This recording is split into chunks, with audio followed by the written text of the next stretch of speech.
What's up, everybody? Welcome back to the channel. This here's Legitico Response. We cover political news. We keep you up to date with the left going absolutely insane. Now, ever since the Trump assassination, we've been watching the left lose their collective minds over Donald Trump, right? Like, if he wasn't already divisive enough in their minds, they have just gone absolutely nuts now that Donald Trump has come out as a legend, right? Like, he's got my support more than he ever has, to be honest with you, because they've done everything, right? Like, the term Teflon Don is now, like, it's stuck.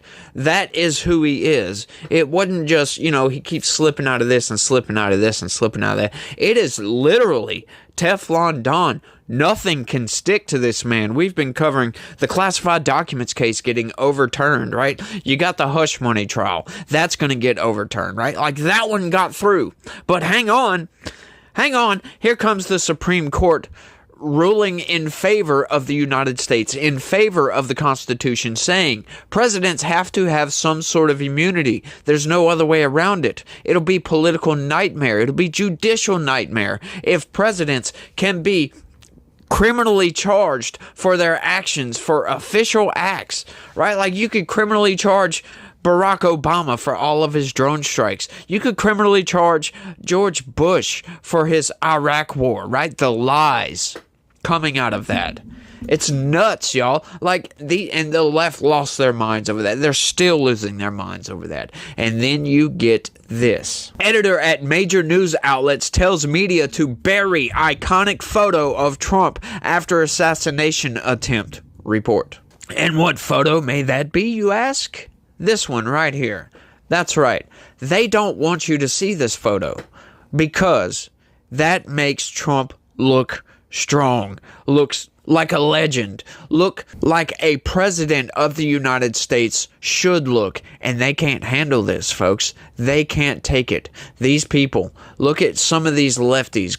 They can't even say that Trump looked strong after he gets shot in the ear and gets back up and throws his fist up and says, fight, fight, fight. They won't admit that was strong, that represents the United States, the will of the United States. If we get knocked down, we get right back up and we say, we are going to fight. You better get ready because we are coming with fire and fury like you've never seen before, to quote a great man.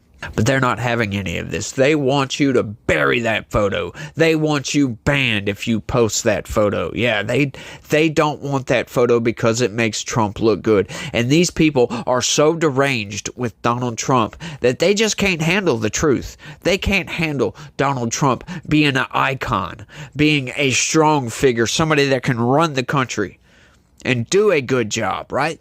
Don't know why they want feckless Joe off in the background cowering like an old grandpa, senile grandpa, just about a corpse, right? Like he's got 1 foot in the grave, it seems like these days. Which I read some headlines earlier that, yeah, he's going to get a phone nomination. They're going to do the nomination over the phone. Like, what? And there's still congressmen and all kinds of people coming out saying that Joe Biden needs to drop out. He needs to stop. What are we doing here, folks? Yeah, that story hasn't died. It's just gotten drowned out, right? Burying the lead, if you will. Trump did. Trump was out of the headlines for a week. And, Trump can't have that, folks. Trump cannot have that. So what do we do? Well, you know the rest. You know the whole story. Let's get into it, by the way. And this is so interesting, y'all. An unnamed photo editor at a major news outlet believes it is dangerous for the media to highlight the historic photo of former President Trump standing tall after the assassination attempt Saturday, calling it free PR for the Trump campaign, according to a report. An Axios Media Trend assessment on Tuesday argued that the overuse of the iconic image can pose risks, citing unnamed photographers who reportedly told the outlet that promoting the viral photos can be a form of photoganda. Right? There's you a new word, y'all. because the Trump campaign will use them to further their agenda despite the photographer's intent of capturing a news event. Yes, these people are insane. Did you listen to what I just said? Yes, that is outright insane. Oh my goodness, right? Like, that would be like saying, you know, that famous photo of the American soldiers raising the flag. I believe it was at Iwo Jima. You know, you got all the soldiers, like 7 or 8 of them piled in, raising the flag. Yeah, that's what this photo is. That's how much of an iconic photo is. And these people are so deranged with Trump that they're trying to tell you that that iconic Iwo Jima photo should be taken down because it makes the United States look better. Oh my goodness, how much better can you get? How much more insane can you get? I know I say insane a lot. I love the term insane. But how much more deranged can you get than that, folks? I would really love to know the answer to that question. Please let me know down in the comments section. I know Cenk Uygur is quite deranged. As a matter of fact, Destiny is quite deranged. This dude is just going all out with the violent rhetoric, man. Just not apologizing, saying the shooter shouldn't have missed. Just, I don't care. I don't care what it sounds like. That's what he's out there saying. He doesn't care. Trump should have been killed. That's what Destiny is trying to tell you, folks. And speaking of that, I just saw a debate today, which, by the way, I'll be covering this weekend, as I usually do. But these people are nuts. It's like, what, I mean, how can they really process this information in such a way that it makes them that deranged?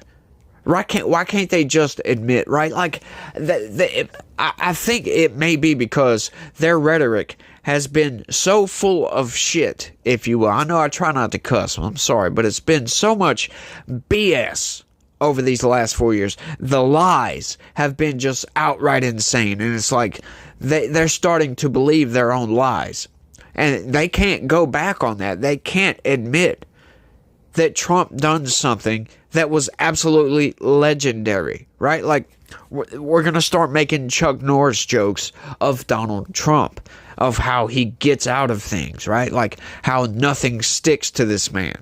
The image captured Trump's defiant reaction seconds after a bullet grazed his right ear and he was pummeled to the ground at a rally on Saturday. The former president is seen raising a fist to the crowd of supporters as he was rushed off the stage with blood smearing across his face. Secret Service flanking him as American flag flying above his head. Associated Press photographer Ian Vucci captured the image that immediately went viral and landed on newspaper front pages while dominating digital news sites and social media platforms across the world. Axios cited a photo editor and photographer from a major news outlet who suggested the media refrain from using the photo despite how good it is to avoid casting the former president in a positive light. These people are nuts, y'all. The amount that publications have been using Evans' photo is kind of free PR for Trump in a way, and it's dangerous for media organizations to keep sharing that photo despite how good it is, the editor told the outlet. The photo has been praised as both iconic and instantly historic, and it will be on the next print cover of Time magazine. Some observers have said it could change some people's perceptions forever of Trump, one of the most controversial, beloved, and loathed political figures in American history. The Washington Post's art critic Philip Kennicott called it a photograph that could change America forever. Psychotherapist John Alter feels the image encapsulates the essence of what Americans want from its leaders, like I said in the beginning. Going back to a couple of paragraphs ago, talking about free PR for Trump. What? What do you mean free PR for Trump? You guys are the ones that have pushed Trump so far, right? You get out there and you cover this press, and it seems to be negative, right? And it might be at the beginning, right? You put all these stories out, these negative stories about Donald Trump, and then when we come to find out that you lied, that the corporate press just outright lied against Donald Trump, that doesn't make that negative stick, right? We look at that like, holy crap, they're going after this dude. So technically, the corporate press, they're negative press against Donald Trump is it's these people, right? It's them with all their BS, all their lying about Donald Trump, who have propelled him so far. Constantly lying about this dude, making up stories, making up hoaxes, trying to cover up the truth. And then it all gets exposed. And then you look like a bunch of liars. You look like a bunch of evil scumbags. Because that's what the corporate press has turned into. That's what Donald Trump has turned into, right? Like, I kind of fell into that camp after January 6th. I was like, look, we need a leader who's not divisive, blah, blah, blah, blah, blah. I still like Trump. I still thought he did a good job, but I was like, no, we don't need no more Trump. He's just too divisive. But then, thinking about that after a little while and kind of looking at the situation and seeing just how much the corporate press has lied and lied and lied, right? It's not Donald Trump that's the problem. It's these people that's the problem. You get somebody else out there that they don't like just as much, and it's the same thing. So it's like, okay, so it's either we lose Donald Trump and it just shifts to somebody else, or we stick with Donald Trump and give them the finger and say, no, screw you. Leave this guy alone, for goodness sakes. And we go after the corporate press, right? We don't have to disown Donald Trump over this, right? It's not Donald Trump's fault the corporate press constantly lie about Donald Trump. Am I right? Let me know down in the comment section, because that's the way I feel these days, especially after the DOJ started going after Trump. When I started to look at all this and I'm like, man, this is BS. This is outright BS. Why are they coming after this man so much? Because he's not part of the establishment. He's not in their clique, if you will. He wants to eliminate the establishment, to get rid of some of that corruption, and that is a threat to their democracy, y'all. That is a threat to the establishment's democracy, their control over power, their control over Congress, their control over everything government. That is a threat to them. So, all this threat to democracy rhetoric, this existential threat rhetoric, it's all true. All of it's true. Every single freaking bit of it. But it's not a threat to me or you. It's not existential to the country itself. As a matter of fact, it's more like a scalpel excising a cancerous tumor off of the brain or whatever. That's what it is. It's not a threat to the country. So, like I always say, I talk about this a lot. When they say threat to democracy, it is not that. It is not a threat to democracy. They do not mean the Webster's definition of democracy. They mean them being in power, their control, their corruption, all of their BS. That's what it is. So yes, he is definitely a threat to democracy, and you better watch out, because these people have screwed themselves. It's not Donald Trump. It could be anybody. It just so happens that the corporate press chose to try to bury this man, and for whatever reason, if it's divine intervention, nothing is going to stop this man from rooting that corruption out. Let's keep going. The image and the preceding event perfectly capture the raw vulnerability of a powerful former leader at his most vulnerable moment, likely ever in his life, only to be followed by that of perseverance, strength, and defiance in the face of evil, Alter told Fox Digital News. This image very well encapsulates the essence of what most Americans have come to admire in our heroes, both in fiction and in real life, and in those we look towards to lead. Emerging from chaos with resilience and authority and unwavering toughness, he continued. Frankly, one that might change the narrative on toxic masculinity. Huh? Man, this dude is going all out. He is absolutely fawning over Donald Trump. And for good freaking reason, right? Like, everybody on the left, they're constantly coming after Donald Trump. And everybody that follows him, like, oh, they're all in a cult. No, folks. You guys are the ones in the cult. You can't talk anything bad about your dear leader, your dear corporate press. You can't say anything bad about this man, right? I have my criticisms of Donald Trump. Once again, got a lot of criticisms about Donald Trump. But when you got somebody like that who is willing to take a bullet for you, It is hard not to endear that leader, right? When the guy has the presence of mind to get shot in the ear, stand back up, and let everybody know he's okay, and tell you that this isn't going to stop us. We're going to fight. We're going to keep going. We're not going to get shut down. God intervened and stopped me from dying. There's something about that moment that just makes you want to put the guy on a freaking pedestal. That's all I'm going to say. Still got my criticisms, and I still hope that when he does come into office, that we don't get some milquetoast BS, right? I'm sure I'll be here in a couple of years from now railing about something stupid that Donald Trump did that pisses me off.